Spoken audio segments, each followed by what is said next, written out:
கண்ணியமான பெரியவர்களே, சகோதரர்களே, இஸ்லாமிய வருடத்தின் சஃபருடைய இரண்டாவது மாதமாகிய சஃபர் மாதத்தினுடைய 29வது தினத்திலே நாங்கள் எல்லாம் விட்டிருக்கிறோம்.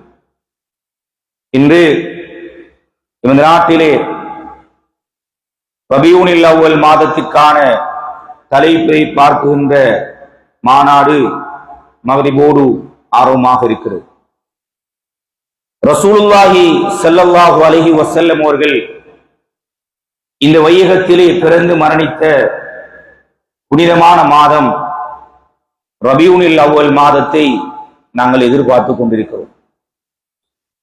எனவே இன்றைய சுருக்கமான இன்றைய குத்துபாவிலே நபி அவர்களுக்கு நாங்கள் செய்ய வேண்டிய முஸ்லிம் உம்மத்தாகிய நபியுடைய சமூகமாகிய நாங்கள் செய்ய வேண்டிய கடமைகள் தொடர்பாக சில கருத்துக்களை உங்களோடு பகிர்ந்து கொள்வது இன்றைய தினம் பொருத்தம் என்று நினைக்கிறேன். கண்ணியமான பெரியவர்களே, சகோதரர்களே, ஒவ்வொருவர்களும் எங்களுக்கு நாங்கள் முன்மாதிரிகளாக ஒவ்வொருவர்களை எடுத்துக் கொண்டிருப்போம். ஆனால் முஸ்லிம்களாகிய நாங்கள் அவசியம் கட்டாயம் ஒரு முன்மாதிரியாக, ரோல் மாடலாக, ஒரு பின்பற்றப்படக்கூடிய ஒரு தகுதியுடையவராக அல்லாஹ் சுப்ஹானஹு வ தஆலா எங்களுடைய தூதர், எங்களுடைய நபி, மதிப்புக்குரியவர், மரியாதைக்குரியவர், உயிரிலும் மேலானவர் முஹம்மது ரசூலுல்லாஹி ஸல்லல்லாஹு அலைஹி வஸல்லம் அவர்களாக இருக்கிறார். அல்லாஹ் சுப்ஹானஹு வ தஆலா இந்த நபியை பற்றி விசேஷமாக எல்லா நபிமார்களை விடவும் ஒரு மதிப்புக்குரிய, ஒரு சங்கைக்குரிய ஒருவராக இந்த உலகத்திலே அடையாளப்படுத்தி இருக்கிறார். குர்ஆனில் அல்லாஹ் சொல்கின்ற போது, வமா அர்ஸல்னாக இல்லா ரஹ்மத்தல் லில் ஆலமீன், இந்த முழு உலகத்துக்கும் கியாமத் நாள் வரும் வரைக்கும் ஒரு ரஹ்மத்தாக, ரஹ்மத் என்கின்ற வார்த்தை அது அபரிதமான கருத்துக்களை தரக்கூடிய ஒரு வார்த்தை தான் ரஹ்மத் என்கின்ற வார்த்தை. இந்த வார்த்தையை அல்லாஹ் சுப்ஹானஹு வ தஆலா நபி அவர்களுக்கு பயன்படுத்தி இருக்கிறான். வமா அர்ஸல்னாக இல்லா ரஹ்மத்தல் லில் ஆலமீன், முழு உலகத்துக்கும் ரஹ்மத்தாக உங்களை நாங்கள் அனுப்பி இருக்கிறோம். நபி அவர்கள் இந்த முழு உலகத்துக்கும் ரஹ்மத்தாக இருக்கிறார். யா அய்யுஹன் நபி இன்னா அர்ஸல்னாக ஷாஹிதன் வ பஷீரன் வ நதீரா வ தாஇயன் இலல்லாஹி பிஇذنஹி வ சிராஜன் முனீரா, உங்களை இந்த முழு உலகத்துக்கும் அச்சமூட்டி எச்சரிக்கை செய்யக்கூடிய ஒரு தூதராக, ஒரு நபியாக நாங்கள் அனுப்பியிருக்கிறோம். அதே நேரம் அல்லாஹ் சொல்கிறான், அவர்கள் யார் என்றால் ஒளிரும் விளக்காக, இந்த உலகத்துக்கு வெளிச்சத்தை ஏற்படுத்தக்கூடியவர்களாக நபியை நாங்கள் அனுப்பியிருக்கிறோம் என்று அல்லாஹ் சுப்ஹானஹு வ தஆலா சூரத்துல் அஹ்ஸாபினுடைய 45, 46வது வசனங்களிலே சொல்வதை பார்க்கிறோம். அதே போன்றுதான் நபி அவர்களை அல்லாஹ் சுப்ஹானஹு வ தஆலா உலகத்தில் எப்படி கண்ணியப்படுத்தி இருக்கிறான் என்றால், சூரத்துல் இன்ஷிரா நாங்கள் அடிக்கடி ஓதுகின்ற அலம் நஷ்ரஹ் என்கின்ற அந்த அத்தியாயத்திலே அல்லாஹ் சொல்கிறான், வரஃபஅனா லக திக்ரக், நபியே உங்களுடைய புகழை, உங்களுடைய கண்ணியத்தை, உங்களுடைய நினைவை நாங்கள் உயர்த்தி இருக்கிறோம். மக்களிடத்திலே உங்களுக்கான ஒரு மதிப்பை கொடுத்திருக்கிறோம். ஒரு முஸ்லிமாக இருக்கக்கூடிய ஒவ்வொரு மனிதனும் நபி அவர்கள் என்று வந்துவிட்டால் எந்த சந்தர்ப்பத்திலும் நாங்கள் விட்டுக் கொடுக்க மாட்டோம். அது யாராக இருந்தாலும், அது ஒவ்வொரு பாவம் செய்யக்கூடிய பாவியான முஸ்லிமாக இருந்தாலும் எங்களுடைய உள்ளத்திலே வேரூன்றி பதியப்பட்டிருக்கக்கூடிய ஒரு மனிதர் ரசூலுல்லாஹி ஸல்லல்லாஹு அலைஹி வஸல்லம். இதனாலதான் அல்லாஹ் சுப்ஹானஹு வ தஆலா அவர்களுடைய மதிப்பை, புகழை, கண்ணியத்தை நாங்கள் உயர்த்தி இருக்கிறோம் என்று சொல்வார். இதற்கு தஃசீருடைய அறிஞர்கள் சொல்கின்ற போது, அல்லாஹ் சுப்ஹானஹு வ தஆலா ஒருவர் இஸ்லாத்தை ஏற்பதாக இருந்தால் அந்த அல்லாஹ்வுடைய பெயரோடு சேர்த்து நபியுடைய பெயரை நினைத்து வைத்திருக்கிறார். அஷ்ஹது அல்லா இலாஹ இல்லல்லாஹ் என்று மாத்திரம் ஒருவர் சொல்லி அவர் இஸ்லாத்திற்குள்ளே நுழைய முடியாது. அதனோடு சேர்த்து வஅஷ்ஹது அன்ன முஹம்மதர் ரசூலுல்லாஹ், நபி அவர்கள் முஹம்மது ஸல்லல்லாஹு அலைஹி வஸல்லம் அவர்கள் அல்லாஹ்வுடைய தூதர் என்று நான் சாட்சி சொல்கிறேன் என்று அல்லாஹ்வோடு சேர்த்து அல்லாஹ்வை வணக்கத்துக்குரியவன் என்கின்ற அந்த வார்த்தையோடு சேர்த்து நபி அவர்களை நேர்த்து வைத்திருக்கிறார். கண்ணியமானவர்களே, ஒவ்வொரு நாளும் 5 நேரம் அதான் சொல்லப்படுகிறது. ஏதாவது ஒரு மூலை முடுக்கில் எங்கேயாவது ஒவ்வொரு நேரமும் ஒவ்வொரு மணித்தியாலத்துக்கு ஒரு முறை ஆக குறைந்தது அதான் சொல்லப்படுகிறது. அந்த அதானில் அல்லாஹ் சுப்ஹானஹு வ தஆலா நபியுடைய பேரை கட்டாயமாக ஆக்கி வைத்திருக்கிறான். இகாமத்திலே நபியுடைய பேரை கட்டாயமாக ஆக்கி வைத்திருக்கிறான். குதுபாக்களிலே அது ஜும்மாவுடைய குதுபாவாக இருக்கலாம், திருநாளுடைய குதுபாவாக இருக்கலாம், சூரிய சந்திர கிரான தொழுகைகளுடைய குதுபாவாக இருக்கலாம், அது மழை வேண்டி தொழுகின்ற தொழுகையுடைய குதுபாவாக இருக்கலாம். அனைத்திலும் நபி அவர்கள் மீது நபியுடைய பேரை சொல்வதை அல்லாஹ் சுப்ஹானஹு வ தஆலா கடமையாக ஆக்கியிருக்கிறான். ஐங்கால தொழுகைகளில் கட்டாயம் அத்தஹியாத்திலே நபி அவர்களை ஸலவாத் சொல்வதை அது அல்லாஹ் சுப்ஹானஹு வ தஆலா கட்டாயமாக ஆக்கி வைத்திருக்கிறான். ஒவ்வொரு நாளும் ஒவ்வொரு மணித்தியாலமும் ஒவ்வொரு நிமிடமும் இந்த உலகத்தில் நபியுடைய பெயர் சொல்லப்பட வேண்டும். நபியே, உங்களுடைய பெயரை நாங்கள் உயர்த்தி இருக்கிறோம் என்பதற்கான விளக்கமாக தஃசீருடைய அறிஞர்கள் சொல்கிறார். எனவே கண்ணியமானவர்களே, ரசூலுல்லாஹி ஸல்லல்லாஹு அலைஹி வஸல்லம் அவர்கள் மிக உயர்ந்தவர்கள், கண்ணியமானவர்கள், மதிப்புக்குரியவர்கள், மரியாதைக்குரியவர்கள். அவர்களுக்கு நாங்கள் என்ன செய்ய வேண்டும்? நபியுடைய உம்மத் அது உலகத்திலும் கண்ணியமானவர்கள், மறுமையிலும் கண்ணியமானவர்கள். எங்களுக்கு ஹவுலுல் கௌதர் என்கின்ற ஒரு தடாகம் அது நபியுடைய உம்மத்துக்கு மட்டும் விசேஷமாக கொடுத்திருக்கிறார். நபியுடைய உம்மத் அது ஏனைய உம்மத்துகளை விடவும் சிறந்த உம்மத். குந்தும் கைர உம்மத்தின் உக்ரிஜத் லின்னாஸ், குர்ஆன் சொல்கிறது.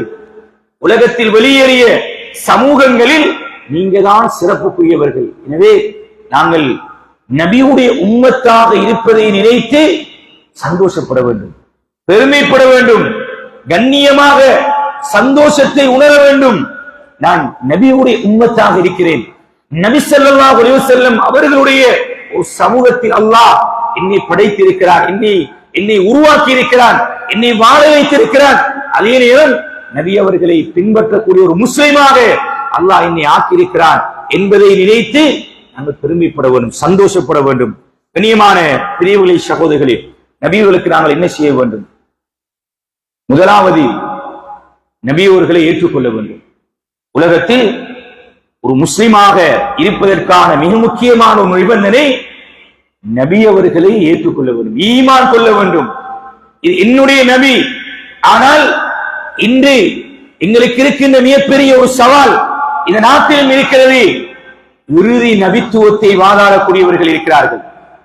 நாங்கள் நபி அவர்களை இறுதி நபியாக காத்தமுன் நபியின் என்று அல்லாஹ் சுப்ஹானஹு வ தஆலா சூரத்துல் அஹ்ஸாபினுடைய 33வது அத்தியாயம் 40வது வசனத்திலே அல்லாஹ் சொல்கிறான், வலாக்கிர் ரசூலுல்லாஹ் வ காத்தமுன் நபியின். இதற்கு இன்று சவால் விடுக்கப்படுகிறது. இல்லை, இன்னும் ஒரு நபி இருக்கிறார், அவர் இருக்கிறார், இவர் இருக்கிறார். நபியுடைய காலத்திலேயே இறுதி நபித்துவத்தை வாதாடக்கூடியவர்கள் உருவானார்கள். கண்ணியமான பிரியவுகளை சகோதரர்களே, மிக கவனமாக இது அகீதாவோடு நம்பிக்கையோடு தொடர்பட்ட அம்சம். இறுதி நபித்துவம் அது ரசூலுல்லாஹி ஸல்லல்லாஹு அலைஹி வஸல்லம் அவர்கள் மாத்திரம்தான். அவர்களுக்கு பிறகு எந்த ஒரு நபியும் உலகத்திலே வரப்போவது கிடையாது. அது அதற்கு பிறகு இனி மறுமையினால் தான் உருவாகும்.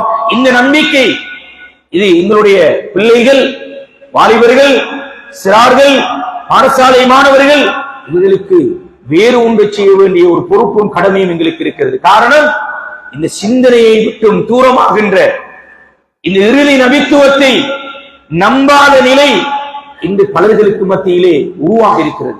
மிக கவனமாக இருக்க வேண்டிய ஒரு கால நிலையில் நாங்கள் இருக்கிறோம். எனவே முதலாவது நபியவர்களை நாங்கள் ஏற்றுக்கொள்ள வேண்டும், நம்ப வேண்டும்.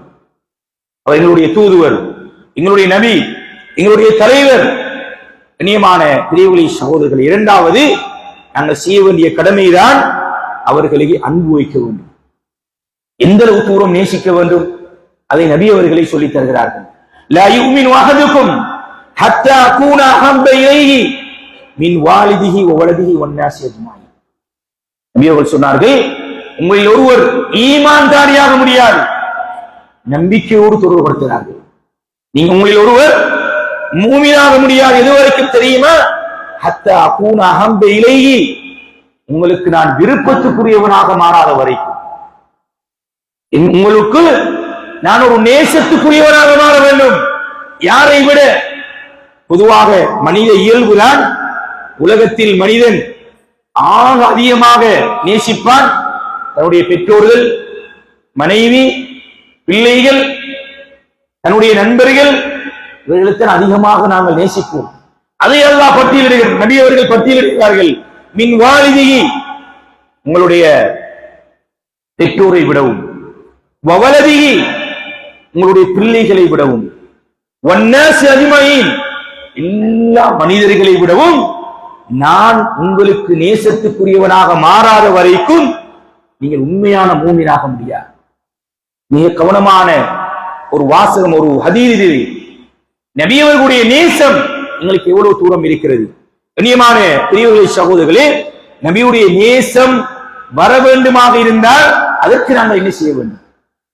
நபியுடைய நேசம் எங்களிடத்தில் ஒருவரை அன்பு, விருப்பம், மஹப்பத் எங்களிடத்திலே வர வேண்டுமாக இருந்தால் நாங்கள் என்ன செய்ய வேண்டும்? முதலாவது அவரை பற்றி அறிவு எங்களுக்கு இருக்க வேண்டும். நபி அவர்களை பற்றி எங்களுக்கு எவ்வளவு தெரியும்? அவர்களை பற்றிய மிக முக்கியமான ஒரு நூல் இருக்கிறது, அர்-ரஹீக் அல்-மக்தூப், முஹம்மது ரசூலுல்லாஹ் என்று தமிழிலே மொழிபெயர்க்கப்பட்ட நபி அவர்களுடைய பிறப்புக்கு முந்தைய அந்த சமூகத்திலே இருந்து அது அந்த நூல் ஆரம்பிக்கிறது. நபி அவருடைய பிறப்பு சொல்லப்பட்டிருக்கிறது, அவருடைய சிறுபிராயம், அவருடைய வாலிபம், அவருடைய நபித்துவம், அவருடைய குடும்ப வாழ்க்கை, அவருடைய சமூக வாழ்க்கை, அவருடைய மக்காவினுடைய வாழ்க்கை, மதீனாவுடைய வாழ்க்கை, ஒவ்வொன்றும் ஒரு முஸ்லிமாக ஒரு 50, 60, 70 வருடங்கள் இந்த உலகத்திலே நான் வாழ்ந்திருக்கிறேன் என்றால் இந்த நபி அவர்களை பற்றி எவ்வளவு தூரம் நான் அறிந்திருக்கிறேன். ஒருவரை மஹப்பத், அன்பு வைக்க வேண்டுமாக இருந்தால் அவருடைய வாழ்க்கை வரலாறு எங்களுக்கு தெரிய வேண்டும். நியமானவர்கள், எனவே முதலாவது அவர்கள் பற்றிய அறிவு.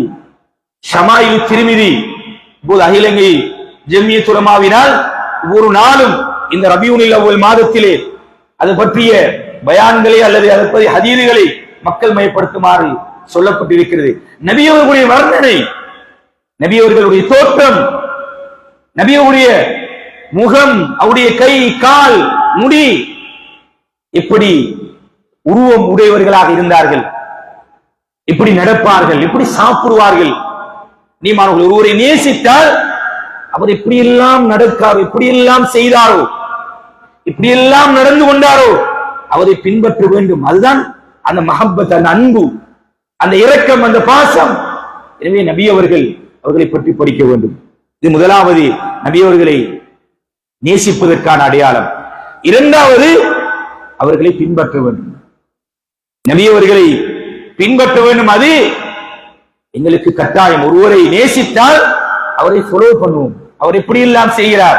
இது சில மாணவர்கள் சிறார்களை பார்த்தால் அவர்கள் சில விளையாட்டு வீரர்களை சில ரோல் மாடலாக அவர் செய்வது போன்று, அவர் முடிவெட்டுவது போன்று, அவர் அணிகின்ற ஆடையை போன்று, அவர் நடப்பது போன்று சகலதையும் அவரை போன்று செய்வதை நாங்கள் பார்க்கிறோம்.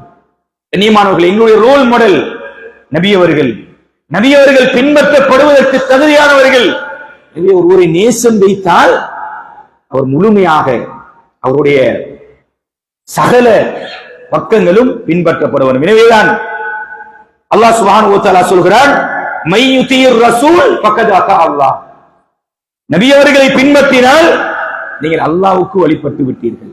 நபியுடைய வாழ்க்கையை பின்பற்றுவது அது அவசியமானது, கட்டாயமானது. நபி அவர்கள் சொன்னார்கள், குல்லு உம்மதி யதுகுலூனல் ஜன்னah, என்னுடைய உம்மத்திலே எல்லோரும் சுவர்க்கம் நுழைவார்கள், இல்லாமன் அபா, நிராகரித்தவர்களை தவிர. சஹாபாக்கள் கேட்டார்கள், யா ரசூலல்லாஹ், நிராகரித்தவர்கள், மறுப்பவர்கள் என்றால் யார் என்று கேட்டபோது மீண்டும் சொன்னார்கள், மன் அதானி தஹல் ஜன்னah, என்னை வழிபட்டவர், என்னை பின்பற்றியவர், என்னுடைய வாழ்க்கையை அவருடைய வாழ்க்கையாக எடுத்துக்கொண்டவர் அவர் சுவர்க்கம் நுழைவார். ஒமன் அசானி ஃபகத் அபா, யாரு என்னை பின்பற்றவில்லையோ, கீழ்ப்படியவில்லையோ, என்னுடைய வார்த்தைகளை அவர் எடுத்துக்கொள்ள முடியவில்லையோ, அவர்தான் என்னை மறுத்தவர் என்ற கருத்தை ரசூலுல்லாஹி ஸல்லல்லாஹு அலைஹி வஸல்லம் அவர்கள் சொன்னார்.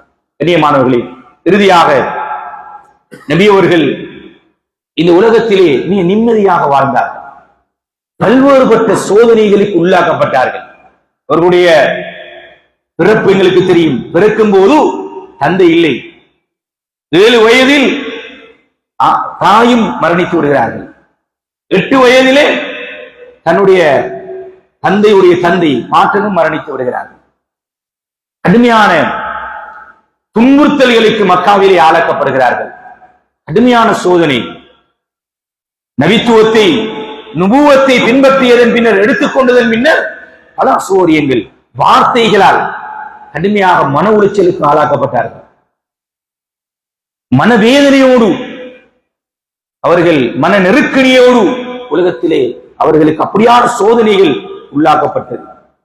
ஆனால் நபி அவர்கள் ஒருபோதும் தன்னை இப்படிப்பட்ட ஒரு சோதனைக்குள்ளவர்களாக வெளிப்படுத்தவில்லை. அதற்கான சில காரணங்களை அறிஞர்கள் எழுதியிருக்கிறார்கள். நபியோடத்தில் இருந்த நிறைய குணாதிசயங்கள் எங்களுக்கு தெரியுமானால், மிக முக்கியமாக எங்களுடைய வாழ்க்கையிலே பின்பற்ற வேண்டிய இன்றைய குத்துபாவினுடைய ஒரு தூதாக நீங்கள் எடுத்துக்கொள்ளலாம். நாங்கள் எல்லோரும் எடுத்துக்கொள்ள வேண்டும், நானும் பின்பற்ற வேண்டும். நபியோடத்தில் இருந்த ஒரு சிந்தனை தான், எது நடந்தாலும் அதனை நேர்மறையாக பார்ப்பார், பாசிட்டிவாக பார்ப்பார். அதனுடைய வெளிப்பாடுதான் அவர்களிடத்தில் இருந்த என்கின்ற நல்ல எண்ணம். எந்த ஒரு சந்தர்ப்பத்திலும் கெட்ட எண்ணம் கொள்ள மாட்டார். உங்களிடத்தில் வருகின்ற மிக முக்கியமான ஒரு பண்பு, அனஸ் இப்னு மாலிக் ரலியல்லாஹு அன்ஹு அவர்கள் சொல்கிறார்களே, நான் நபியோடத்திலே 10 வருடங்கள் பணிவிடை செய்திருக்கிறேன். நபி அவர்கள் என்னை பார்த்து சி என்கின்ற வார்த்தை சொல்லியிருக்க மாட்டார்கள். அதுதான் நபி. அந்த உலகத்தில் எப்படி அவர்கள் இவ்வளவு பிரச்சனைகளோடு, சங்கடங்களோடு, உள்ள நெருக்கீடுகளோடு சந்தோஷமாக மகிழ்ச்சியாக வாழ்ந்தார்கள். அதுதான் அவருக்கு நல்லெண்ணம். சொன்னார்கள் அனஸ் இப்னு மாலிக் 3 விஷயத்தை சொன்னார்கள், 3 விடயங்கள். ஒன்று, நான் ஒரு நபி அவர்கள் ஒரு போதும் என்னிடத்திலே இதை ஏன் நீ செய்தா என்று கேட்டது கிடையாது. 10 வருடங்கள், ஓரிரு நாட்கள் அல்ல, ஓரிரு மாதங்கள் அல்ல, ஏன் நீ இதை செய்தாய். 2வது சொல்கிறார்கள், நீ ஏன் இதை செய்யவில்லை என்று என்னிடத்திலே நபி அவர்கள் கேட்டது கிடையாது.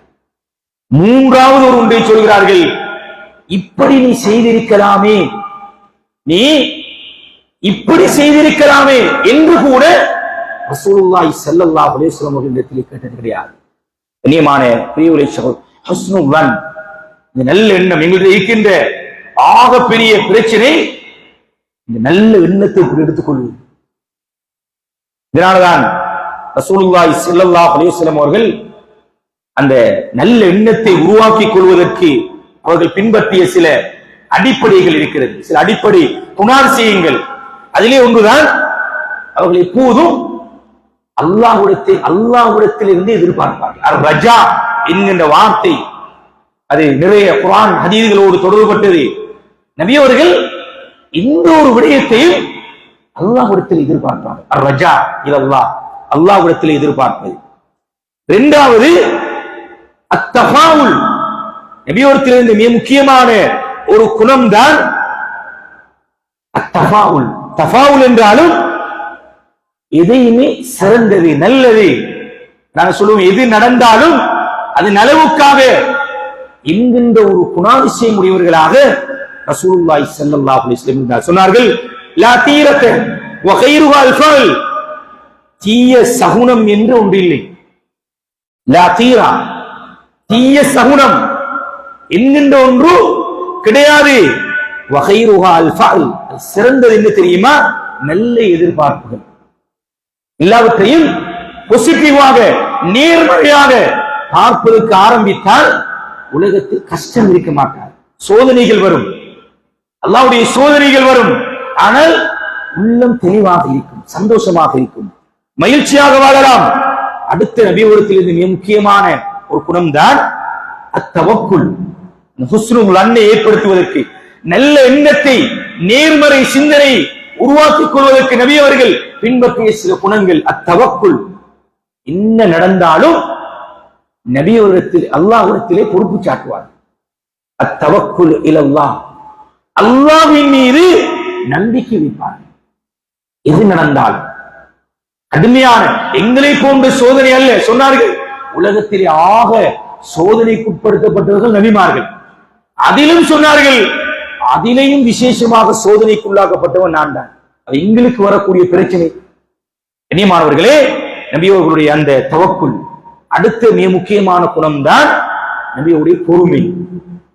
நபியோடைய பொறுமை அதற்கு எல்லையே கிடையாது. நபி அவர்கள் மிகப்பெரிய ஒரு பொறுமைசாலியாக இருந்தார்கள். அதுதான் நம்முடைய பாசிட்டிவான நேர்மறையாக உலகத்திலே வாழ்வதற்கு வழிவகுக்கும். அடுத்த நபியோடத்தில் இருந்த குணம்தான் அஷ்ஷுகுர், நன்றி தெரிவிக்கின்ற மிகப்பெரிய ஒரு குணாதிசயம் உடையவர்களாக இருந்தார்கள். எது நடந்தாலும் அந்த நன்றியை, அதை பெற்றோர், பிள்ளைகள், குடும்பம், வியாபாரம், சமூகம் நன்றி தெரிவிக்கின்ற ஒரு குணம். இறுதியாக நபியோடத்தில் இருந்ததுதான் அல்லாஹ்வுடைய தீர்ப்பை புரிந்து கொண்டார்கள். அல்லாஹ்வுடைய பொருத்தம், இது அல்லாஹ்வுடைய பொருத்தத்தினால் நடைபெறுகிறது. இந்த சிந்தனை கண்ணியமான பெரியவர்களே, சகோதரர்களே, என்னுடைய வாழ்க்கையிலே மிகப்பெரிய ஒரு நிம்மதியை, சந்தோஷத்தை கொடுக்கும். இந்த நபியோடத்தில் இருந்த மிக முக்கியமான பண்புகள். எனவேதான் நீண்ட வரலாறுகள் இருக்கிறது. சுருக்கமாக சொல்வதாக இருந்தால், பள்ளிவாயிலே சிறுநீர் கழித்த மனிதரோடு நபியவர்கள் நடந்து கொண்ட முறை மிகப்பெரிய ஒரு பாடம். தவறுகள், பிழைகள், அது பள்ளிவாயில், அல்லாஹ்வுடைய வீடு, மாளிகை. ஆனால் நபியவர்கள் இப்படி ஒரு குணாதிசயத்தோடு, பண்பாடோடு அந்த இடத்திலே நடந்து கொண்டார்கள்.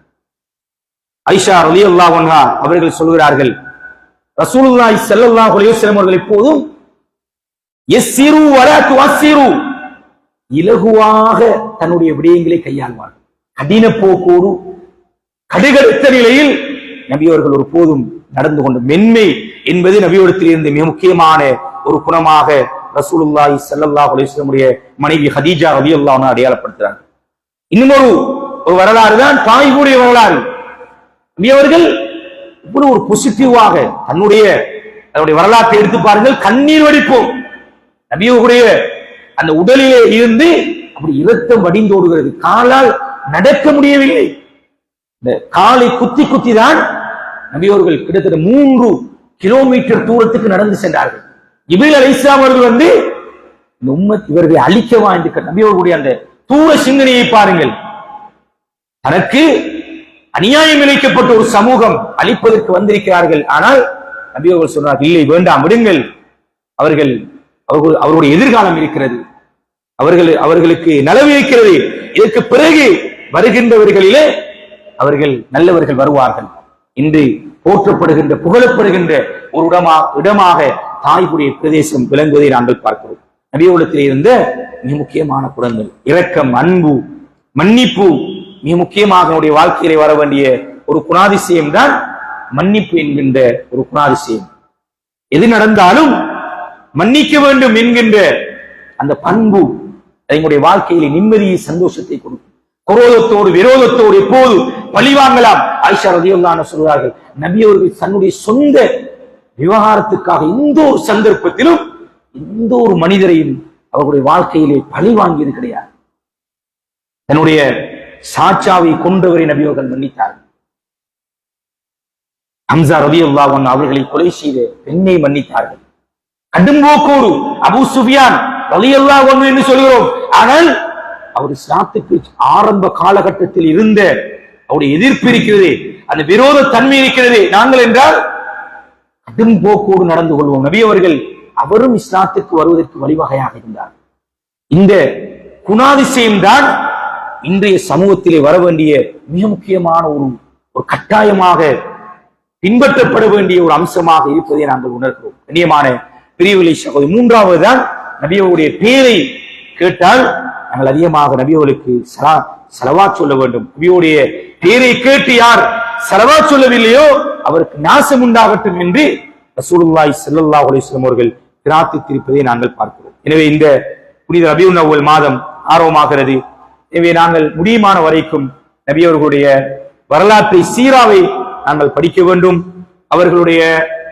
அவர்கள் மீது ஸலவாத், குறிப்பாக வெள்ளிக்கிழமை தினங்களில் அதிகமாக ஸலவாத் சொல்ல வேண்டும். நபியுடைய ஒரு சுன்னாவை, ஆக குறைந்தது ஒரு நாளைக்கு ஒரு சுன்னாவை நான் நிறைவேற்றுவேன் என்கின்ற உறுதியோடு இந்த ரபியுல் அவ்வல் மாதத்தை நாங்கள் அடைந்து கொள்ள வேண்டும். அதே போன்று நபியுடைய நற்குணங்கள் நாங்கள் பார்த்தோம். இது அல்லாத ஒரு நற்குணத்தின் மீதுதான் நபி அவர்களை நாங்கள் வைத்திருக்கிறோம் என்று அல்லாஹ் சொல்லியிருக்கக்கூடிய அந்த பண்பாடுகளில் ஆக குறைந்த ஒவ்வொரு நாளும் ஒரு பண்பு, ஒரு நற்குணம் இன்னத்தில் என்ன வந்திருக்கிறது என்பதை நாங்கள் சுய பரிசோதனை செய்து கொள்ள வேண்டும். அதே நேரம் எங்களுடைய குடும்பத்திற்கும் நபியுடைய சீராவை கொண்டு போய் சேர்க்க வேண்டும். எங்களுடைய பிள்ளைகளுக்கு கொண்டு போய் சேர்க்க வேண்டும். இந்த நபியுடைய வாழ்க்கையை எங்களுடைய வாழ்க்கையாக நாங்கள் எடுத்துக்கொள்ள வேண்டும். நபி அவர்களை அதிகமாக நேசிக்கக்கூடியவர்களாக நாங்கள் மாற வேண்டும். அவர்களுடைய பெயர் கேட்டால் ஸலவாத் சொல்லக்கூடியவர்களாக மாற வேண்டும். குறிப்பாக நபியுடைய பண்பாடுகள், ஒழுக்க விழுமியங்களை நம்முடைய வாழ்க்கையில் எப்படி பின்பற்றலாம், எப்படி எடுத்துக்கொள்ளலாம். இன்று அந்த பண்பாடுகள், ஒழுக்க வீழ்ச்சிகள் சர்வசாதாரணமாக நடைபெறக்கூடிய இன்றைய காலகட்டத்தில் நபியவர்களுடைய பண்பாட்டை எப்படி எடுத்துக்கொள்ளலாம், எப்படி நிம்மதியாக வாழலாம், சந்தோஷமாக வாழலாம், எல்லாவற்றையும் எப்படி நேர்மறையாக நாங்கள் சிந்திக்கலாம். ஒரு பிழை, ஒரு தவறு சமூகத்திலே நடைபெறுகின்ற போது அந்த தவறை, அந்த பிழையை நபியவர்கள் எப்படி கையாண்டார்கள், எப்படி அதனை நேர்மறையாக சிந்தித்தார்கள், எப்படி அதனை வழிநடாத்தினார்கள், எப்படி அதனை மாற்றினார்கள், எப்படி அதனை திருத்தினார்கள் என்ற அறிவை கட்டாயம் பெற்றுக் கொள்ள வேண்டிய ஒரு அவசியமான ஒரு காலகட்டத்திலே நாங்கள் இருக்கிறோம் என்கின்ற அம்சத்தோடு காத்தாங்குடி பள்ளிவாயல்கள் முஸ்லிம் சம்மேளனத்தினால் வாராந்தம் நடைபெறுகின்ற அந்த பாரிய நோய் நிதி சேகரிப்பு நடைபெறுகிறது. எனவே எங்களால் முடியுமான வரைக்கும் அதில் நாங்கள் பங்களிப்பு செய்ய வேண்டும். ரசூலுல்லாஹி ஸல்லல்லாஹு அலைஹி வஸல்லம் மிக முக்கியமான ஒரு குணங்களில் ஒன்றுதான் அதிகமாக சதகாக்கள், தான தர்மங்கள் செய்யக்கூடியவர்களாக இருந்தார்கள். நாங்கள் செய்கின்ற ஒரு சிறிய சதகா அது மிகப்பெரிய ஒரு நோயை, ஒரு நோயாளியை குணப்படுத்துவதற்கு காரணமாக அமைகிறது. அதே போன்று இந்த பள்ளிவாயலுடைய ஏற்பாட்டினால் வலிமையாக நடைபெற்று வருகின்ற இரத்த தான முகாம் எதிர்வரும் வியாழக்கிழமை இந்த பள்ளிவாயலுடைய மேல் மாடியிலே நடைபெற இருக்கிறது. எனவே அதுவும் ரசூலுல்லாஹி ஸல்லல்லாஹு அலைஹி வஸல்லம் மிக முக்கியமான ஒரு குணம். அடுத்தவர்களுடைய கஷ்டத்தை, துன்பத்தை, பிரச்சனையை போக்குவது, அது உதிரத்தை கொடுத்து உயிர் காக்குகின்ற மிக முக்கியமான ஒரு இபாதத்தாக, வணக்கமாக இருக்கிறது. அதிலும் எங்களால் முடியுமான பங்களிப்பு செய்வோம். அல்லாஹ் சுப்ஹானஹு வ தஆலா எங்கள் அனைவர்களையும் பொருந்திக் கொண்ட நல்லவர்கள் கூட்டத்தில் ஆக்குவானா. யாவ் எங்களுடைய பாவங்களை மன்னிப்பாயாக. யாவ் நாங்கள் அறிந்தும் அறியாமலும் தெரிந்தும் தெரியாமல் செய்த அனைத்து பாவங்களையும் மன்னிப்பாயாக. யா அல்லாஹ் ரசூலுல்லாஹி ஸல்லல்லாஹு அலைஹி வஸல்லம் அவர்களுடைய கண்ணியத்தையும் மதிப்பையும் என்னுடைய உள்ளத்திலே தருவாயாக. அவரை நேசிக்கக்கூடியவர்களாக எங்கள் அனைவரையும் மாற்றுவாயாக. அவருடைய பெயரை கேட்கின்ற போது ஸலவாத் சொல்லக்கூடிய உள்ளத்தை எங்களுக்கு ஏற்படுத்துவாயாக. அவரிடத்தில் இருந்த நல்ல குணாதிசயங்களை எங்களுடைய வாழ்க்கையிலும் எங்களுடைய வாழ்நாளிலும் பிரதிபலிக்க செய்வாயாக. எங்கள் அனைவர்களையும் நல்ல ஒரு ஊட்டத்தில் ஆக்குவாயாக. வ ஆகிரு தஅவானா அல்ஹம்துலில்லாஹி ரப்பில் ஆலமீன்.